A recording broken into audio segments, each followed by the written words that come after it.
Welcome to the Manager Matt podcast show. The show is designed to give you solutions to your day-to-day management and leadership problems.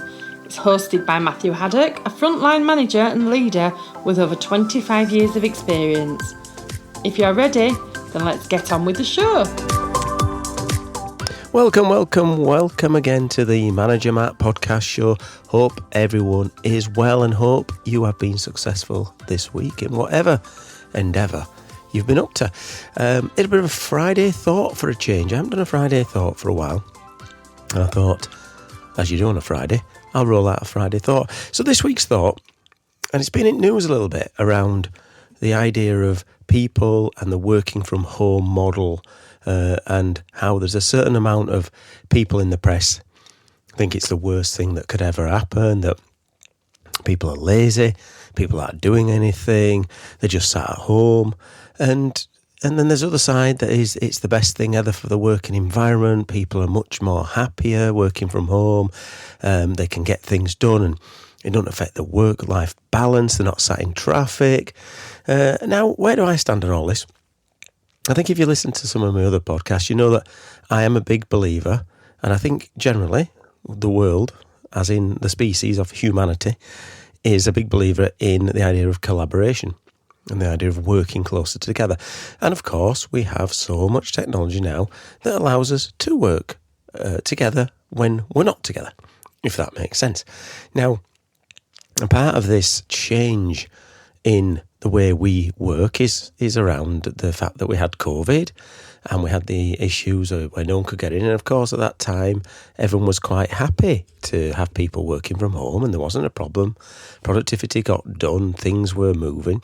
And now jobs are officially advertised as a working from home job or a hybrid job, or whatever they call it, a 3-2 job or a 2-3. But I think it's getting to a point where we do need to step back and ask ourselves really, as a society and as a species and as an economy, how are we going to grow? We see so many of the so-called developed worlds having very, very flat economic growth. And I am a big believer that is down to the fact that we are getting less and less innovative in what we do as humans. Now, you know, we've got AI and the great revolution of AI. Now, hopefully, AI revolution will be something that's positive. And in some areas, you can see that positivity of a fast-moving processor makes a lot of sense. But when it comes to the fact that, let's not put it lightly, is that humans need to really be creative and interact with humans to find things working. The electronic versions of ourselves are very much a muted version. They're very much a filtered version. They also become very transactional. I mean, you know that people sit on meetings for hours without actually turning the camera on. And when they don't turn the camera on, you always wonder what are they doing. Why are they there? You have points where you arrange to meet someone, and in normal times, you'd meet them and say, well, let's have a meeting. Let's say 4 o'clock. Can't do 4. Got to pick the kids up. It's like, well, okay, so if you were in the office at 4 o'clock, being a normal working day, wouldn't you have had somebody else pick your kids up or made other arrangements? No, I work from home now, so I can pick the kids up.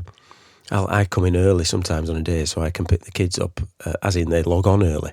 Some people even have jobs where they're totally starting their days differently.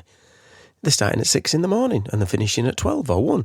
Now, that makes sense. If it's a shift work, then that makes sense. If you're a lone worker and you're only doing data, it makes sense. But if you're part of a community of sales, commercial, creative people, if you're starting 3 hours before everybody else is, what are you doing for 3 hours? And I suppose the crux of this Friday thought is the old adage of the going to the desk. And how do I frame this?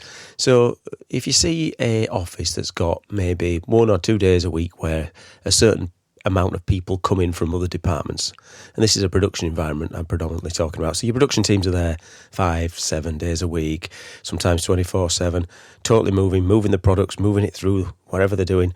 Take Amazon, for instance, 24/7, every day a week. They've got to have people in there to make it work. But other areas, sales, commercial, marketing, creative people, finance, for instance, all those may not be in. So when they come in, you see so many interactions. You see the commercial team coming and engaging with supply chain, with operations, with the production, and on a go to the desk policy. They go to each other's desk. They talk like humans on and around the desk. They meet each other. They ask questions. How are you doing? What's going on? Oh, have you looked at this? Have you seen this email from so-and-so? What do you think we should do? Oh, reading between the lines, I see this. Oh, yeah, I see that too. But what about when so-and-so said this? And you see it. You can see the interaction. You can see the creation of new ideas. You can see the fixing of problems. You can see people going there and sorting things out quickly, going to the desks. Not putting a Zoom call in, not putting a Teams call in, not sending them a messenger, not sending them an email, not waiting for the weekly meeting. Actually going to the desks and having conversations. And that must make so much more sense than having people who are at home doing work, and I'll put exclamation marks around that, without actually adding the value of being in the workplace.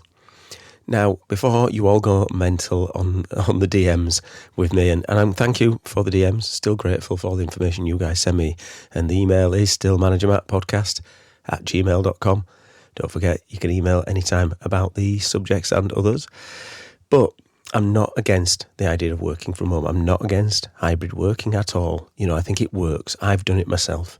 There's points where you're on back-to-back meetings and trail into an office to sit in traffic to go and sit on meetings don't make any sense. So, yeah, of course I get that. Of course I get that. Maybe it's an arrangement where you have one day a week where you can do your admin on your own. And if you're in finance and those kind of jobs, fine, could get that completely. Yeah, of course you're going to be doing your financials. It's very much spreadsheet based. You're going to be working on your own. So, yeah, why not be at home? That's fine. Even commercial people, salespeople, they should be on the streets. They should be out there pounding the pavements, getting the orders. So fine, of course you're not going to be in the office. Or you might bob in the office.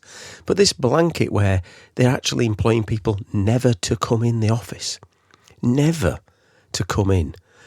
And some now you're having to almost drag in that they're completely against it. Even at job interviews, people saying, well, is this hybrid? And turning down roles because if it ain't hybrid, it ain't for them. We're missing so much. We're missing so much creativity.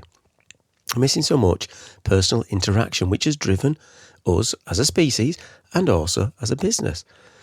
As a Western society, people work in offices and they work together to get things done and solve problems. Try and do it over a call on an electronic screen has its time, has its purpose, but it doesn't replace it. It doesn't replace getting off your bum, walking to the desk, having the conversation, sitting in the same meeting room, having a conversation, reading the body language, reading the room, in the same place. So if you're setting businesses up, or if you are in a business at the minute and you're a manager, which you may be, and you're leading a team, have a think about this. Now, remember, we always say on this podcast about actionable points, everyone's not going to be happy about the fact that, asking people to come into the office, but use it as ever as a slowly catch the monkey. Come in and set 2 days that you expect people to be in the office to do those things, and everyone's in the office those days. Select people to make sure that they understand why they're in their office. And those who still struggle with it, just look at what value they add. And let's look at it this way, because people are going to say, well, Matt, realistically, you're old fuddy-duddy. What do you know about modern working? This is for the future. This is going to be where we're all going to work. Well, okay, that makes sense. So let's judge people on their outputs. If outputs are good and the things are getting done, that's fine. The transactional stuff gets done, totally agree. That can be done off online. But how about your creativity? How do you measure amount of new ideas? How do you measure the speed you can make decisions? Look at how your KPIs are set up, because if you're going to measure people on just KPIs of transactional, then fine, you can probably spend most of the time at home. But if they are in the creative side of things, you need them in the same room. It doesn't matter what you say, until someone can really kind of come up with some data that says this is working, you need to get people in the same room talking. You can use video conferences, you can use your messengers, you can use your email. Of course, why would you throw them out? It's a toolbox. You don't just use one tool, you use a number of tools. But what we're not doing is getting people off the bums, talking to each other face to face, at each other's desks, having those conversations that are really going to drive your business forward in the future. So have a think about that. As I said at the beginning, please let me know your thoughts on the idea of getting up and getting to the desks, working from home, and any other subject you want. I'd love to cover old and new ones. You can get me at managermattpodcast@gmail.com. I do answer you all, and I've gone back to a few of you, and thanks for your questions. They will come up in future casts. As ever, and goodbye.